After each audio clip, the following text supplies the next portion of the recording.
আমরা একটা ওলসেপের বিএমডাব্লিউর হচ্ছে কাজ করব। তো কাজ করার আগে এটা যে প্রবলেমটা নিয়ে আসে সেই প্রবলেমটা নিয়ে আপনাদের সাথে একটু আলোচনা করা দরকার, যে এটা কি আসলে প্রবলেম আসছিল। আসসালামু আলাইকুম, আমি নিয়ন, স্পিড অটো কেয়ারের পক্ষ থেকে আপনাদের সকলকে স্বাগতম।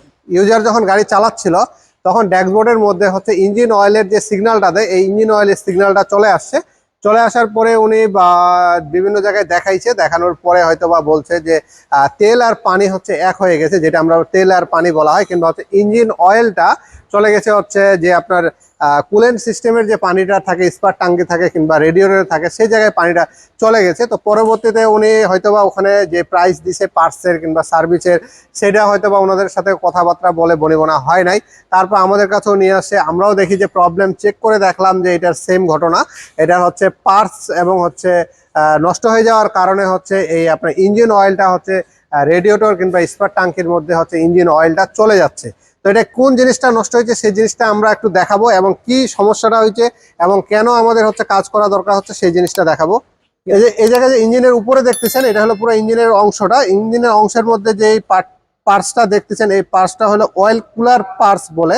অয়েল কিংবা ইঞ্জিনটাকে ঠান্ডা রাখার জন্য এর হচ্ছে ভূমিকা অনেক পালন করে, যে ইঞ্জিনটা কিভাবে ঠান্ডা রাখা যায়।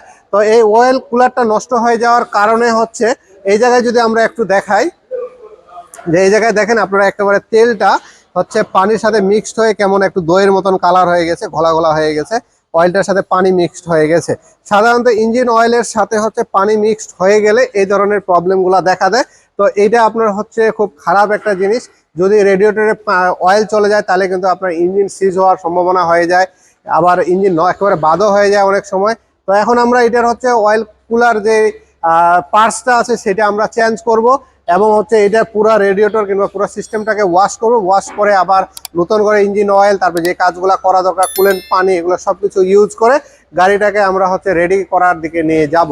তো অনেক সময় আমরা চিন্তা করি যে ইউরোপিয়ান গাড়িগুলো আছে আমরা কোথায় কাজ করব, কিংবা হচ্ছে বিএমডাব্লিউ, অডি, মার্সিডিজ এই গাড়িগুলো কোথায় কাজ করব।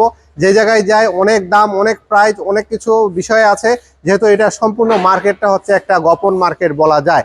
তো এখানে আপনার হচ্ছে সব কিছু হচ্ছে গোপনের মধ্যেই থাকে। অটোমোবাইল লাইনটা সম্পূর্ণ হচ্ছে গোপনতার মধ্যেই চলে, যে আসলে তো কোন পার্টসের কত প্রাইস, কিংবা কোন সার্ভিসটা কত দিয়ে করা যাবে, কোন জায়গায় বেটার সার্ভিস পাওয়া যাবে, কাজটা আমার একুরেট হবে কিনা, এই সকল বিষয়গুলো হচ্ছে একটা ওয়ার্কশপ লাইনে কিন্তু খুব ইম্পর্টেন্ট বিষয়, কিংবা গাড়ি ভালো রাখার জন্য খুব ইম্পর্টেন্ট বিষয়। তো আপনারা যদি চিন্তা করেন স্পিড অটো কেয়ারের সাথে আপনারা থাকবেন, স্পিড অটো কেয়ারে আসলে আপনারা হচ্ছে পার্টস অথেন্টিক পাবেন, এবং হচ্ছে সার্ভিসটা আমরা সবসময় বেটার দেওয়ার চেষ্টা করে আসতেছি। তো সব মিলে যদি আপনাদের এরকম ইউরোপিয়ান গাড়ি কিংবা হচ্ছে বাংলাদেশে যে কিছু গাড়ি আছে, চায়না গাড়ি আছে কিংবা জাপানিজ গাড়ি আছে, যে ব্র্যান্ডেরই গাড়ি হোক, আপনারা চাইলে স্পিড অটোর সাথে যোগাযোগ করে আপনারা হচ্ছে আপনাদের গাড়ির সার্ভিসগুলা কিংবা পার্টসের যে দামগুলো আছে কিংবা যাচাই বাছাই করতে পারেন। আর এখানে আমরা হাইব্রিড গাড়িতে সব কিছুর কাজ করি। হাইব্রিড যে কোনো গাড়ির সার্ভিস এবং পার্টস আমরা কিন্তু সব সময় আপনাদেরকে বেটার দিয়ে আসতেছি, এবং সামনেও আরও বেটার দেওয়ার চেষ্টা করব। তো সব মিলে আশা করি আমাদের ইনফরমেশন ভালো লাগবে। যদি ইনফরমেশনটি ভালো লাগে থাকে অবশ্যই আমাদের চ্যানেলকে সাবস্ক্রাইব করে রাখবেন, এবং সাথে থাকা বেল বাটনে চাপতে ভুলবেন না। আর যিনারা ফেসবুক পেজের মাধ্যমে দেখতেছেন অবশ্যই পেজটিকে লাইক দিয়ে রাখবেন, আমাদের সঙ্গে থাকবেন। ধন্যবাদ, সকলেই ভালো থাকবেন।